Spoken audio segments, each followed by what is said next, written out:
శ్రీ గురుభ్యో నమః. శ్రీమద్భాగవతమాహాత్మ్యం అథ ద్వితీయోऽధ్యాయः.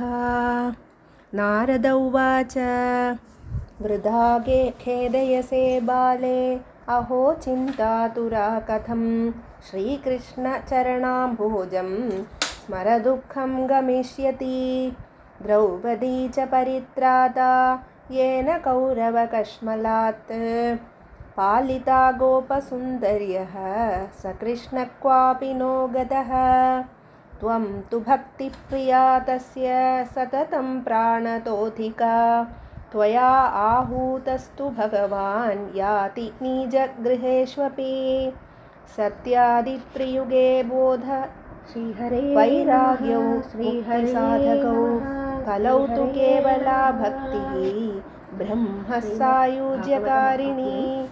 इति निश्चित्य चिद्रूपः सद्रूपां त्वां ससर्जः परमानन्दचिन्मूर्तिः सुन्दरीं कृष्णवल्लभां. पत्वाञ्जलिं त्वया पृष्टं किं करोमीति चैतदा. त्वां तदा आज्ञापयात् कृष्णः पोषयेति च. पुत्रेदिकृतं त्वया तद्वै प्रसन्नो हरिस्तथा सदा. मुक्तिं दासीं ददौ तुभ्यं ज्ञानवैराग्यकाविमौ. पोषणं स्वेन रूपेण वैकुण्ठे त्वं करोषि च. नमो भक्तविपोषाय छायारूपं त्वया कृतं. मुक्तिं ज्ञानं विरक्तिं च सह गत्वा गता भुवि. कृतादित्वापरस्यान्तं महानन्देन संस्थिता. कलौ मुक्तिक्षयं प्राप्ता पाखण्डामयपीडिता. त्वदाज्ञया गता शीघ्रं वैकुण्ठं पुनरेव सा. कृता त्वयापि चात्रैव मुक्तिरायाति याति च. पुत्रीकृत्य त्वयेमो च पार्श्वे स्वैव रक्षितौ. उपेक्षातः कलौ मन्दौ वृद्धौ जातौ सुतौ तव. तथापि चिन्तां मुञ्जत्वम् उपायं चिन्तयाम्यहम्. कलिना सदृशः कोऽपि युगो नास्ति वरानने. तस्मिन् त्वां स्थापयिष्यामि गेहे गेहे जने जने. अन्यधर्मान् पुरस्कृत्य महोत्सवान्. तदा नाहं हरेर्दासः लोके त्वां न प्रवर्तये. निष्पन्नं त्वदन्विताश्च ये जीवा भविष्यन्ति कलाविह. पापिनोऽपि गमिष्यन्ति निर्भयं कृष्णमन्दिरम्. येषां चित्ते वसेद्भक्तिः सर्वदा प्रेमरूपिणी. न ते पश्यन्ति कीनाशं स्वप्ने अमलमूर्तयः. न प्रेतो न पिशाचो वा राक्षसो वासुरोऽपि वा. भक्तियुक्तमनस्कानां स्पर्शनेन प्रभुर्भवेत्. न तपोभिर्न वेदैश्च न ज्ञानेनापि कर्मणा. हरिर्हि साध्यते भक्त्या प्रमाणं तत्र गोपिकाः. नृणां जन्मसहस्रेण भक्तौ प्रीतिर्हि जायते. कलौ भक्तिः भक्त्या कृष्णः पुरस्थितः. भक्तिद्रोहकरा ये च ते सीदन्ति जगत्त्रये. दुर्वासा दुःखमापन्नः पुरा भक्तविनिन्दकः. अलं व्रतैरलं तीर्थैरलं योगैरलं मधैः. अलं ज्ञानकथालापैः भक्तिरेकैव मुक्तिदा. सूत उवाच नारद निर्णीतं स्वमाहात्म्यं निशम्य सा. सर्वाङ्गपुष्टिसंयुक्ता नारदं वाक्यमब्रवीत्. भक्तिरुवाच अहो नारद धन्योऽसि प्रीतिस्ते मयि निश्चला. न कदाचित् विमुञ्जामि चित्ते स्थास्यामि सर्वदा. कृपालुना त्वया साधो मद्बाधा ध्वंसिता क्षणात्. पुत्रयोश्च चेदना नास्ति ततो बोधय बोधय. सूत उवाच तस्या वचः समाकर्ण्य कारुण्यं नारदो गतः तयोर्बोधनामारेभे कराग्रेण विमर्दयन् मुखं संयोज्य कर्णान्ते शब्दमुच्चैः समुच्चरन् ज्ञानप्रबुध्यतां शीघ्रं रे वैराग्यप्रबुध्यताम् वेदान्तकोशैश्च गीतापाठैर्मुहुः बोध्यमानो तदा तेन कथञ्चिच्चोत्थितौ बलात् नेत्रैरनवलोकन्तौ जृम्भन्तौ सालसावुभौ भगवत्पलितौ प्रायः शुष्ककाण्ठसमाङ्गकौ शुक्षामौ तौ निरीक्ष्यैव पुनः स्वापपरायणौ ऋषिश्चिन्तापरो जातः किं विधेयं मयेति च अहो निद्रा कथं याति वृद्धत्वं च महत्तरं चिन्तयन्निति गोविन्दं स्मारयामास भार्गवः व्योमवाणी तदैवाभूत् मानुषे गद्यतामिति उद्यमसफलस्तेयं भविष्यति न संशयः एतदर्थं तु सत्कर्म सुरक्षेतुं समाचर तत्ते कर्माभिधास्यन्ति साधवः साधुभूषणाः सत्कर्मणि कृते तस्मिन् सनिद्रावृद्धदानयोः गमिष्यन्ति क्षणात् भक्तिः सर्वतः प्रसरिष्यति इत्याकाशवचः स्पष्टं तत्सर्वैरपि विश्रुतं नारदो विस्मयं लेभे नेदं ज्ञातमिति ब्रुवन् नारद उवाच अनयाकाशवाण्यपि गोप्यत्येव निरूपितं किं वा तत्साधनं कार्यं येन कार्यं भवेत् तयोः क्व भविष्यन्ति सन्तस्ते कथं दास्यन्ति साधनं मयात्र किं प्रकर्तव्यं यदुक्तं व्योमभाषया सूत उवाच तत्र द्वावपि स्थाप्य निर्गतो नारदो मुनिः तीर्थं विनिष्क्रम्य पृच्छन्मागे मुनीश्वरान् वृत्तान्तः श्रूयते सर्वैः किञ्चिन्नश्चित्यशोच्यते असाध्यं केचन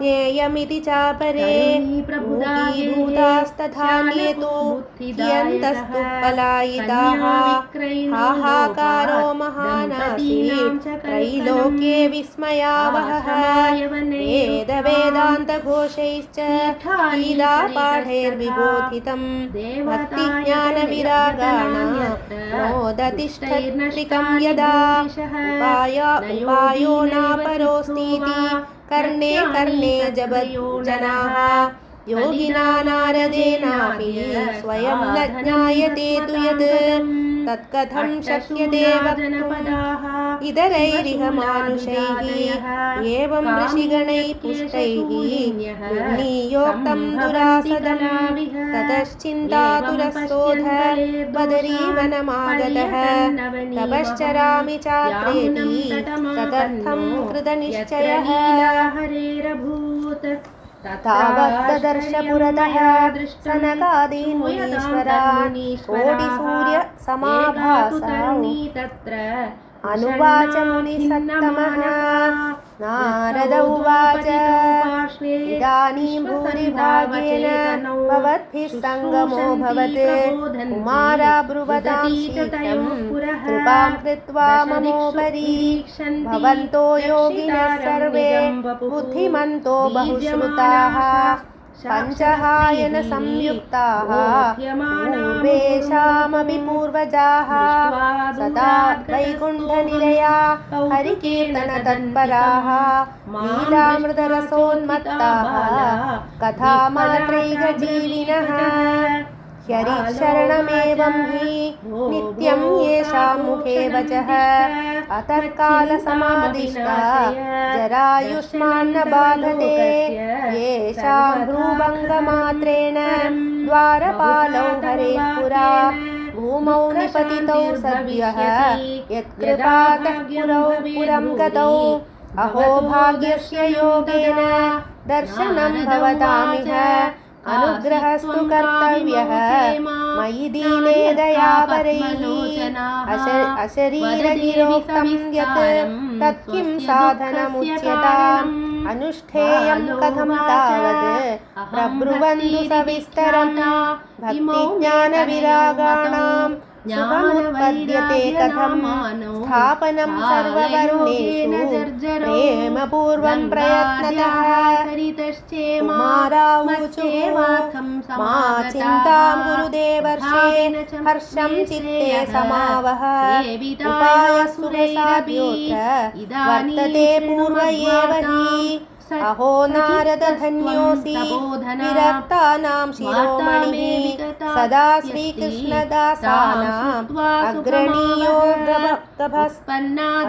अग्रणीयोगभास्करः कर्णाटके गता त्वयि चित्रं न मन्तव्यं भक्त्यर्थमनुवर्तिनि खडते कृष्णदासस्य भक्ते संस्थापना सदा ऋषिभिर्बहवो लोके पन्थान प्रकटीकृताः श्रमसाध्याश्च ते सर्वे प्रायः स्वर्गफलप्रदाः वैकुण्ठसाधकः पन्थाः स तु गोप्यो हि वर्तते तस्योपदेष्टा पुरुषः प्रायो भागेन लभ्यते सत्कर्म तव निर्दिष्टं व्योमवाचा तु यत्पुरा तदुच्यते शृणुष्वाद्य स्थिरचित्तप्रसन्नधीः द्रव्ययज्ञास्तपोयज्ञा योगयज्ञास्तथा परे स्वाध्यायज्ञानयज्ञाश्च ते तु कर्मविसूचकाः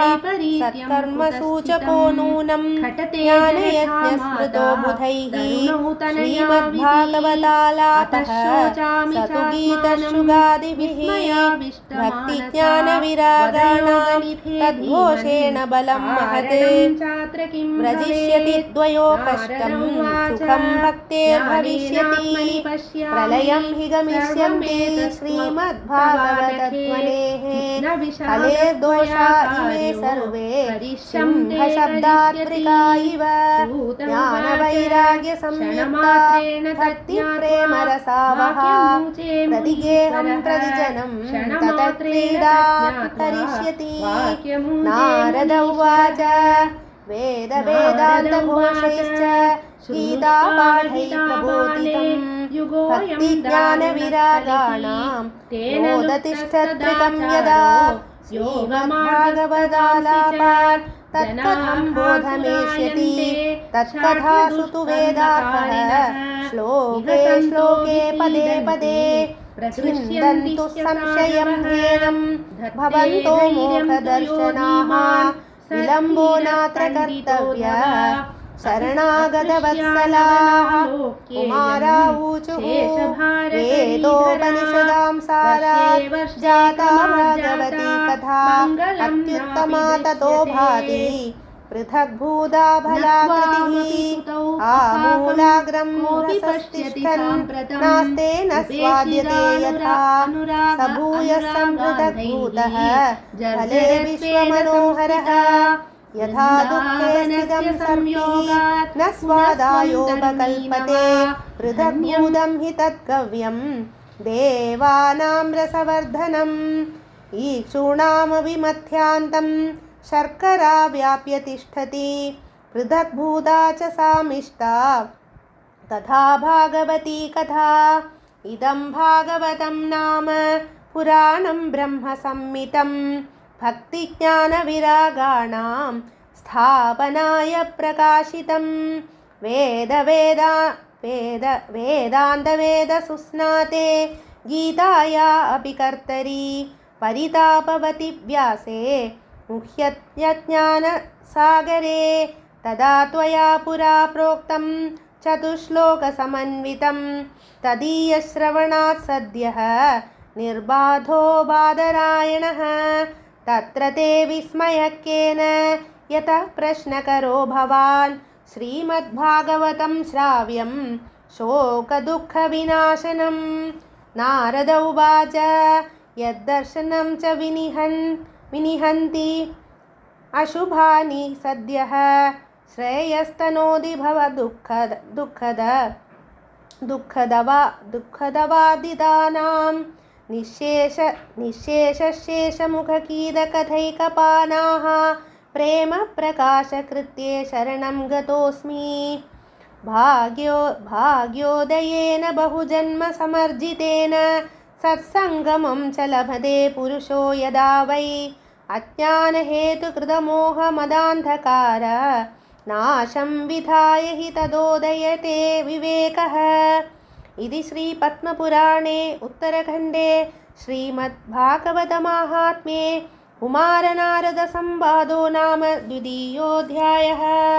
श्रीहरये नमः। श्रीहरये नमः। श्रीहरये नमः। सर्वत्र गोविन्दनाम संकीर्तनं गोविन्द गोविन्द।